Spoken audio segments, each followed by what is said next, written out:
Democrats sure just, they don't like people.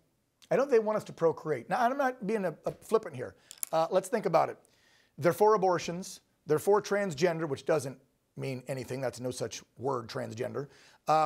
They killed a lot of old people. Like, they don't want you to procreate.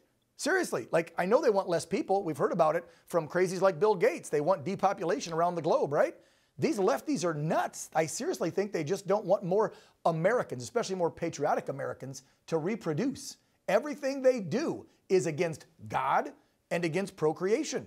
And COVID was a plain example. I mean, who was the most susceptible? The elderly. Young people, only a few hundred died in the whole country, and they had pre-existing conditions.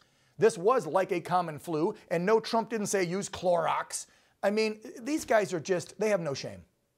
Yeah, they absolutely don't. And you look at the job that the Trump administration did, and I'm glad he stood up for himself in the debate last night on this when you had the two moderators and Kamala Harris try to attack him on this stuff.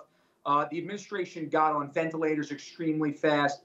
They were able to do things with the material, with the equipment that I don't think another administration was able to do. And one of the things that he didn't point out, but I think it's important to point out to the American people, that even with a head start on this, even with handed one of the best, I'd say, emergency situations by previous administration, the Harris-Biden administration still had significantly more COVID deaths than the Trump administration. Thank you. So I think that's something that is really, really important to point out when it comes to all this, even though they inherited this crisis in the 10th month, not on day one like President Trump. Yeah, it was more than 100 and some, almost 200,000 more. It was a lot more deaths under Biden-Harris, and they still lie and say under Trump. It's just asinine they even make those claims.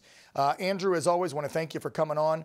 I hope that this committee still keeps digging, because there are millions of Americans who still, even though it's years ago, they demand answers about the COVID pandemic.